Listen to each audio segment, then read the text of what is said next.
どうも、ベッテンクルーのタイガです。今回も手持ちスニーカーを紹介したいと思います。本日ですね、2本動画を上げてるんですけど、1本目がアシックスとビビアン・ウェストウッドのゲルサガをご紹介いたしました。で、2本目の今回は同じシリーズですね、アシックスとビビアン・ウェストウッドのコラボレーションモデル、ハイパーゲルライトです。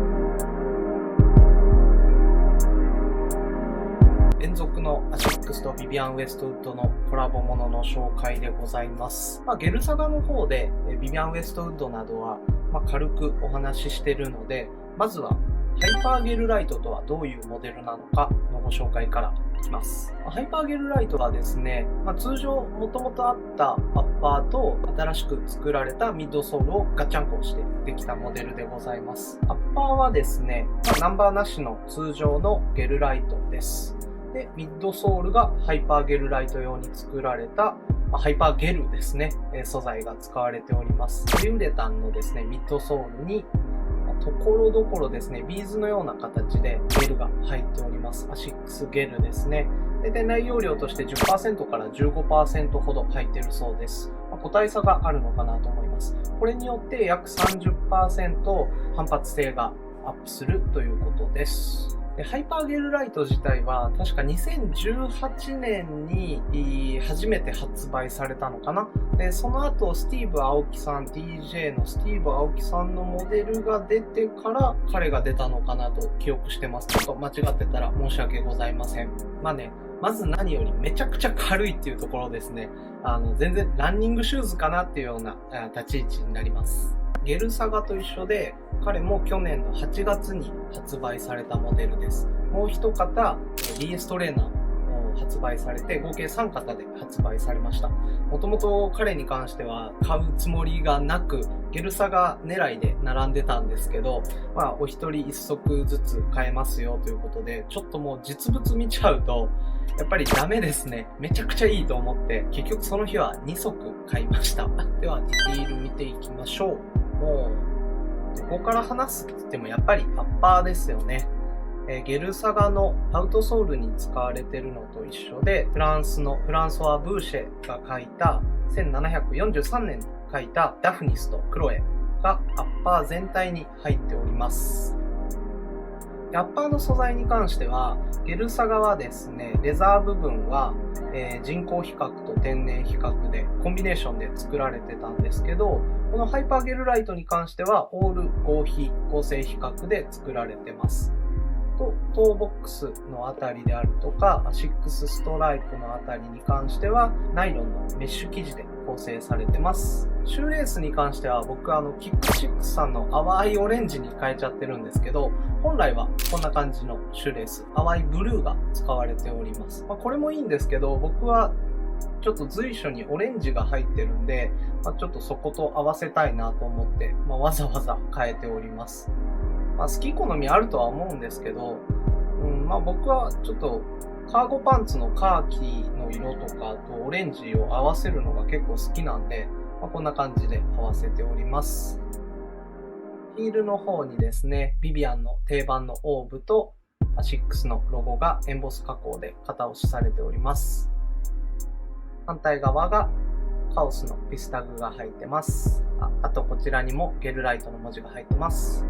で、ミッドソールが最初にハイパーゲルライトのご説明で説明した通り、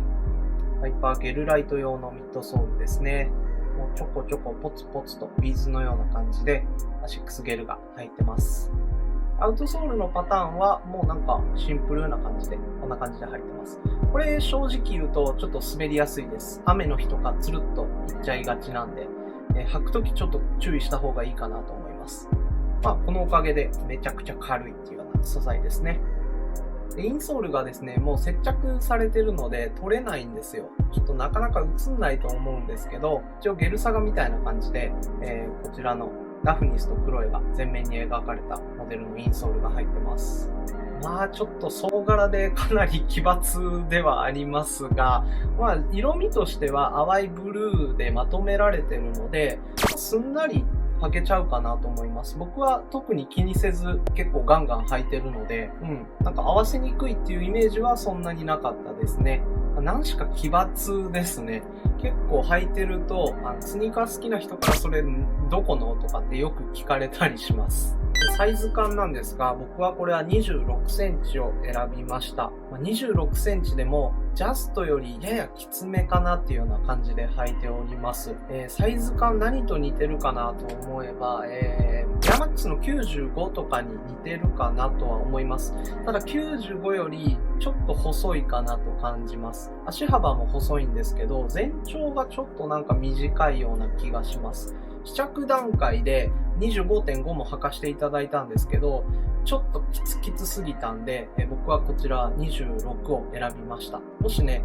何か二次流通とかで買おうかなって思われてる方は、ちょっとそのあたりは要注意かなと思います。そう、アシックスさんはね、並びでもしっかり試着させてもらえるんですよね。最前列に近い並びで、買えたので、すんなりとお店に入って買えたんですけど、その後に並んでる方からすると、早くしろよっていう感じなんですけど、アシックスさんはそういうところがすごく丁寧ですね。決してサイズ選びで妥協させないというか、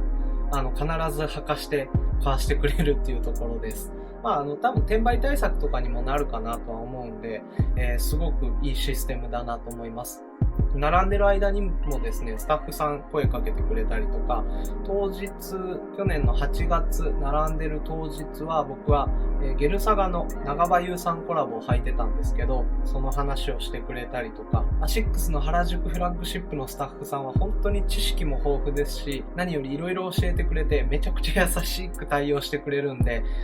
ぜひ皆様も行ってみてください。お話聞くだけでもすごく楽しい思い出になると思います。で、最後、履き心地の話なんですけど、僕はゲルサガの動画でもお話ししてるんですが、アシックスの中ではやっぱりゲルサガが一番好きです。彼もですね、軽くてめちゃくちゃ履きやすいんですね。ヒールの方にですね、パッドがしっかりと入ってまして、ここがくるぶし、足首をですね、しっかりと補強してくれるので、かなり歩きやすいです。アッパーは結構薄めなんですけど、このエンド部分がしっかりとパッドが入っているので、そこが気に入ってる点ではありますが、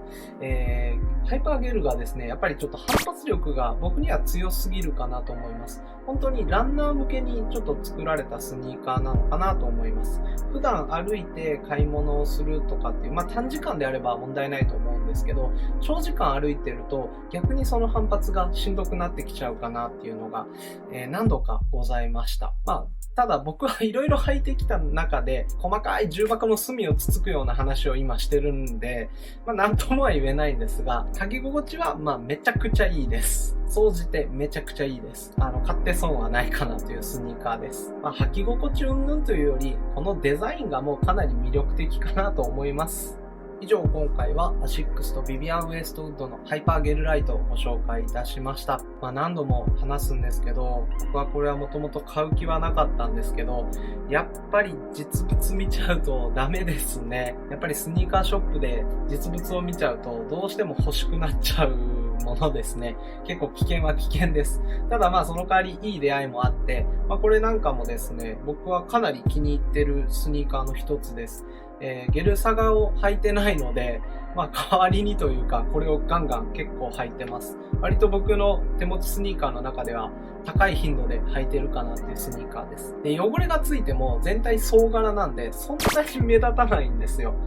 そのあたりもね、プロダクトデザインとして考えられてるのかなとは思うんですが、どうなんでしょうね。思いがけず手に入れたんですけど、これはかなり買ってよかったスニーカーの一つでございます。またですね、この他にもスニーカーの紹介をしていきたいと思いますので、ぜひともチャンネル登録お願いいたします。それではまた次回の動画でお会いしましょう。See you next time. Bye bye.